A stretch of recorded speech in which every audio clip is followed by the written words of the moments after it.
por estar aqui. Eu estou quase afônico, sem voz. Já desci a carreta do dia hoje, fora de manhã cedo, caminhada, mas queria agradecer mais uma vez a paciência que os senhores tiveram para me aguardar aqui. Eu sei que não está planejado, mas eu faço esforço para estar aqui sempre. Não somente aqui, mas todos aqueles que, obviamente, precisarem do nosso apoio. Então, eu queria primeiramente agradecer a Deus pela oportunidade de a gente estar aqui hoje reunido. Nada é por acaso. Se a gente está aqui hoje, não estava nem para o planejamento, mas estamos aqui hoje porque existe realmente um propósito. E eu queria dizer aos senhores que eu tenho ouvido em todo lugar por onde eu passo, por onde eu tenho passado, esse Brasil afora, nos aeroportos, onde eu tenho tido a oportunidade de estar, que eu tenho ouvido muito a seguinte frase: capitão, esqueça, 2024, eu não vou apoiar ninguém. Pode tirar o cavalo da chuva. Não vou fazer o que eu fiz em 2018. Não vou fazer o que eu fiz em 2020. E não vou fazer o que eu fiz em 2022. Eu parar com a Leandra, brigar com meu pai, brigar com minha mãe, com meu namorado, minha namorada, minhas irmãs, meu chefe, brigar com o cachorro, brigar com o pastor, brigar de política, esqueça. Eu pergunto por que isso, essa raiva toda, essa decepção toda. E aí eles falam: o senhor não está vendo? O senhor está deputado federal hoje. Estão sendo caçados, perseguidos, presos, tendo a Polícia Federal a todo momento, intimando, porque estão chamando Lula de descondenado, de ladrão. Aquilo que parecia ser óbvio, não é mais óbvio.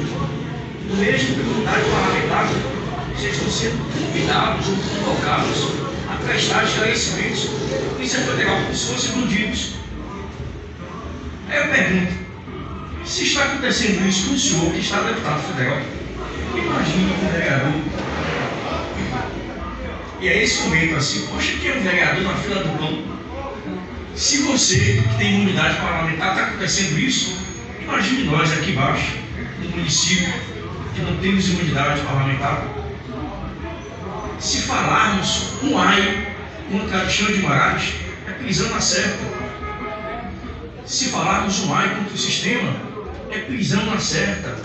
Nossas liberdades estão sendo diariamente tomadas. E aí eu paro, reflito e penso: é exatamente isso que o sistema quer que vocês pensem. Que não há mais garantia de futuro, que não há mais um Brasil melhor, uma Bahia melhor, que não há mais a possibilidade de transformarmos os nossos municípios em uma cidade melhor. Sabe por que estão fazendo isso? Incutindo na mente de cada um dos senhores medo. Quantas pessoas hoje no Brasil inteiro têm medo de simplesmente vestir uma camisa da seleção brasileira? Quantas pessoas hoje têm medo de simplesmente vestir um amarelo ou um verde e amarelo e têm medo de serem confundidos com terroristas, com bolsonaristas, com extremistas de direita? Então hoje nós somos inimigos número 1 do sistema. O inimigo precisa derrotar a gente. O inimigo precisa incutir na mente e no coração de cada um de nós que nós somos terroristas, que nós somos inimigos do Estado. E que qualquer um que desafie o sistema tem que ser preso e, como bem disse Lula, tem que ser extirpados da face da terra. Olhe que após o 8 de janeiro não tivemos mais grandes manifestações, em especial aqui na Bahia. Sabe por quê? Porque as pessoas têm medo, estão com medo. Pessoas que foram presas injustamente no dia 8 de janeiro, simplesmente por protestar. Havia ali entre eles um ou outro, havia ali entre um ou outros que eventualmente quebraram, destruíram o patrimônio público, mas que eles sejam condenados, se for o caso, pelas suas ações praticadas. Vandalismo, destruição do patrimônio, mas chamá-los de terroristas, de golpistas, de pessoas que estavam fazendo formação de quadrilha, por simplesmente protestar. Eu fui o primeiro deputado estadual, à época estava deputado estadual, tinha sido eleito deputado federal, não tinha tomado posse ainda. E foi em 8 de janeiro, só tomei posse do deputado federal em fevereiro. Eu, juntamente com o Diego Castro, que também tinha sido recém-eleito, não tinha tomado posse ainda, do deputado estadual, fomos os primeiros parlamentares do Brasil a visitá-los na Papuda e na Colmeia. Vários parlamentares tentaram, naquela época, entrar no presídio e não conseguiram. Nós fomos os primeiros do Brasil a entrar. À época, se vocês consultarem, aquele canal Intercept nos acusou de golpistas, de apoiadores de golpistas. Tivemos os nossos nomes e as nossas fotos marcadas em vários sites como apoiadores de terroristas. O que fomos fazer lá? Fomos levar advogados. E olha que interessante, hoje é muito fácil, todo mundo, eu defendo a liberdade. Mas pensem, logo após o 8 de janeiro, o Brasil inteiro parado, horrorizado com as prisões, ninguém sabia o que estava acontecendo. Quem era o parlamentar que naquela semana queria botar a cara a tapa, colocar um alvo no peito, entrar na alça de mira do STF? Quem que queria? Quem que queria dar um depoimento, fazer o discurso e ficar na mira da imprensa como apoiador de golpista, extremista? Ninguém queria dar cara a tapa. Fomos nós que fomos lá, correndo todo o risco, mas fomos lá. Porque independente do que tenha acontecido lá, eu tinha pais e mães de família que precisavam de apoio. Eu recebi centenas de ligações. Capitão, faça alguma coisa. Não estou conversando, não estou conseguindo falar com meu pai, com minha mãe estava lá em Brasília, meu filho, e ninguém dá notícia, ninguém sabe de nada. Eu fui lá para saber informações. Então nem cogitei pensar em medo do STF, medo de ser preso, medo de ser enquadrado, medo de ser apontado. Eu não podia me calar naquele momento. Eu não podia jamais deixar que o medo fosse maior do que a minha vontade de ajudar as pessoas. E fui. Fiquei 5 dias em Brasília, ouvindo, visitando cada pessoa, visitando cada familiar. Então é muito fácil falar em vamos lutar pela liberdade, mas não colocar cara a tapa. Não desafiar o sistema. Não falar contra o sistema. Então eu peço a cada um dos senhores que não tenham medo de ir para as ruas, não tenham medo de fazer campanha. Todo esse medo, todo esse desespero que querem colocar na mente e no coração de cada um dos senhores e não participar da política, e não apoiar candidatos a vereador, e não apoiar candidatos a prefeito em todos os municípios do Brasil, é porque eles sabem que se lá atrás, em 2022, sem muitos recursos, elegemos a maior bancada de deputados federais da história desse país, 99 deputados federais. Elegemos em muitos estados deputados estaduais. E eles sabem que se nós, cada um de nós, com tudo que está acontecendo, a falta de liberdade, com a perseguição, com o preso político, tudo isso que está acontecendo, nós iremos nas urnas mostrar a nossa revolta. Nós iremos nas urnas mostrar aquilo que nós defendemos e acreditamos, elegendo conservadores para as câmaras de vereadores. Eles sabem que se nós montarmos essa base forte em 2024, coisa que não fizemos em 2020, nós não nos dedicamos, nós não nos concentramos em eleger vereadores e prefeitos. Talvez por isso estejamos sofrendo tanto, porque não tivemos base. O presidente Bolsonaro entendeu o erro de 2020 e hoje está entrando de cabeça e está fazendo com que nós, cada um de nós, vá onde tenha candidatos para elegê-los, e se não elegê-los, para implementar uma semente para dizer: nós não aceitamos o que está acontecendo hoje em nenhum lugar do Brasil.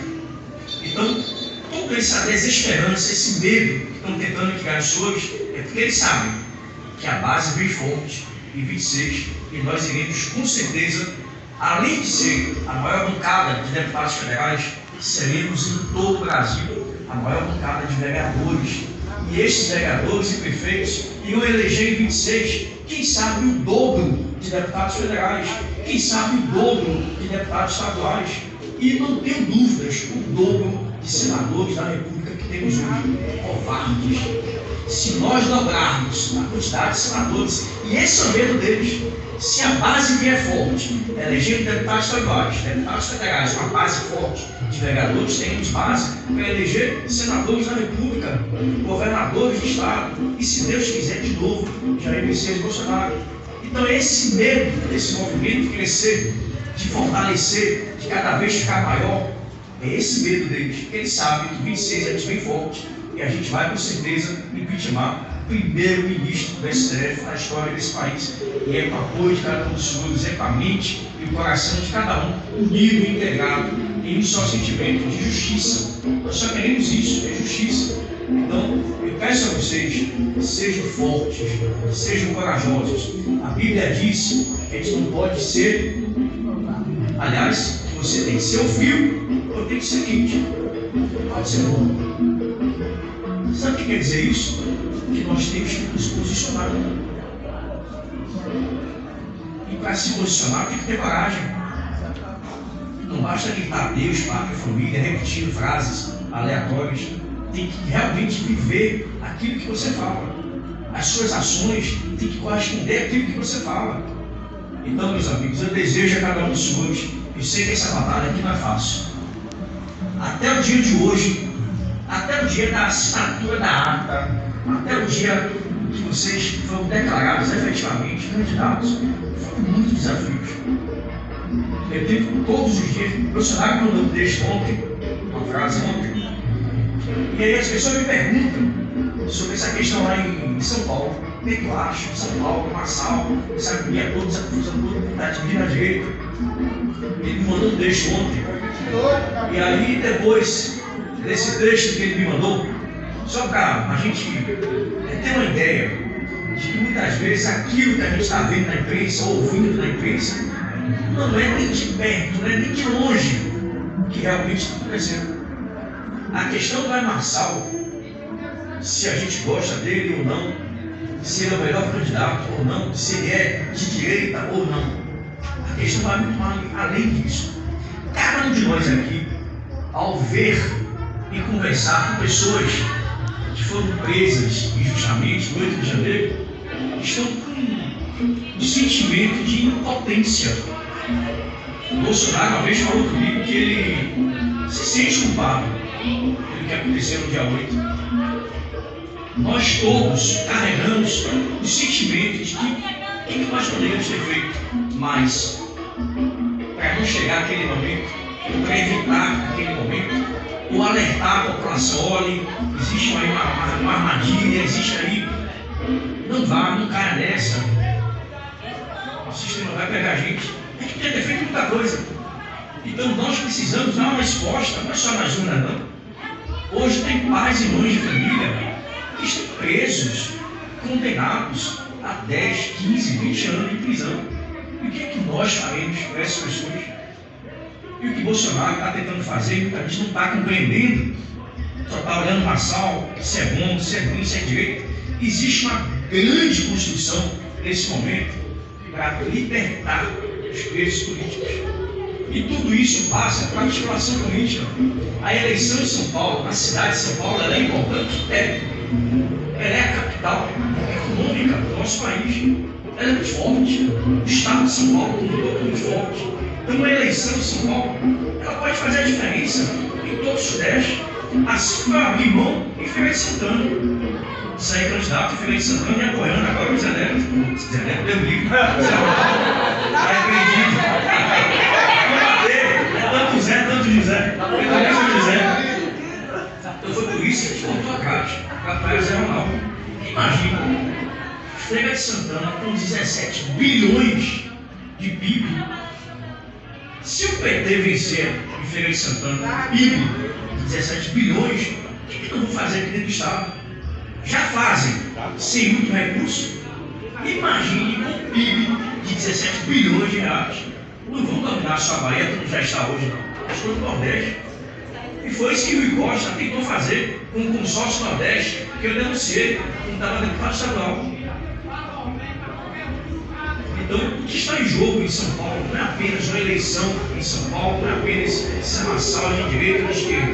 estamos construindo uma articulação, e em outro momento eu posso falar isso com mais calma com os senhores, é a anistia aos presos políticos, é a garantia de que se nós tivermos uma eleição para esse centrão, nós teremos a possibilidade de, nessa próxima eleição, que serão 2 senadores, indicar nessas 2 vagas um senador da República pelo PL. Imagine 27 estados da federação e nós temos de 2 senadores, pelo menos um em cada estado. Seriam pelo menos 27 senadores a mais. Hoje nós somos 32 senadores da República, no universo de 81. Não conseguimos fazer nada. Não aprovamos nem sequer o impeachment de Alexandre de Moraes ou qualquer ministro.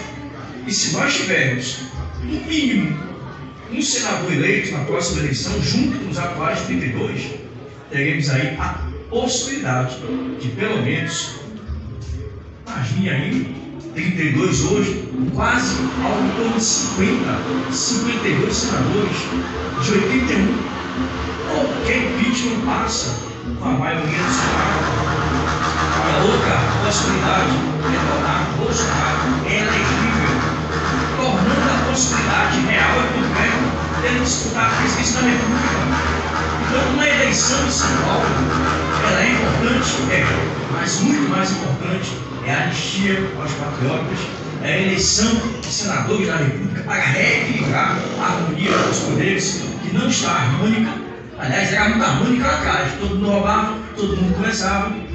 E a eleição, a reeleição do nosso presidente. Então, eu peço aos senhores muita cautela, muita calma.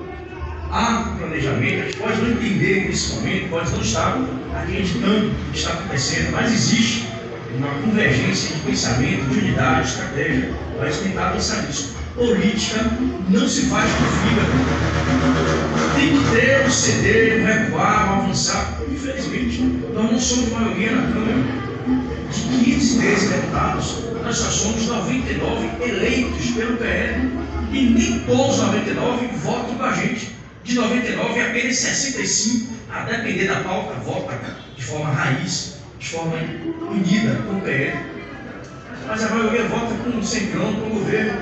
Então, se não fosse assim, se nós não tivéssemos 99 deputados federais, nós não teríamos a Comissão de Segurança Pública, que é nossa. Tivemos a Comissão de Fiscalização e Controle e Aquices. Tivemos e temos a Comissão de Constituição e Justiça, que está agora de Tony. Temos a Comissão de Educação, do Nicolas Ferreira hoje. Tivemos a CPI da Disciplina, que eu participei, juntamente com o Salles, com o Zul. Então, todas essas articulações foram necessárias para que nós, PL, ocupássemos cada posições-chave, comissões-chave, para denunciar, para pressionar, para derrubar o governo federal, levando informações, contrapondo projetos nefastos, como, por exemplo, o Plano Nacional de Educação. Então, vejo muitos candidatos falando defender a família, defender a não ideologia de gênero, defender a liberdade, mas não conhece o Plano Nacional de Educação. E pasmem, o Plano Nacional de Educação começa pelos municípios. A Constituição Federal é clara. Antes de se aprovar o Plano Nacional de Educação, ele tem que passar pelos municípios. Por mais de 5 mil municípios brasileiros, menos de 1% discutiu o Plano Nacional de Educação. Não passou pelas nossas mãos. Quem é que foi que construiu o Plano Nacional de Educação? O movimento LGBTQIA+, a SPIX, Sabetas, CUT, MST. E esses partidos, outros todos de esquerda, nenhum de direita, ninguém foi convidado a participar do processo. Isso é um processo que vai discutir os próximos 10 anos do nosso currículo escolar. Então é muita coisa que está em jogo, gente. Não é simplesmente uma eleição em São Paulo, é Marçal, é isso. Tem muita coisa que está em jogo. Então eu chamo os senhores a atenção, a responsabilidade, confio na nossa luta. Eu sei que a desesperança é grande, a falta de credibilidade de muitos de nós, de nossos representantes, está jogada acima da lama. Mas eu quero mostrar aos senhores, eu quero dizer aos senhores que existem pessoas boas lá dentro.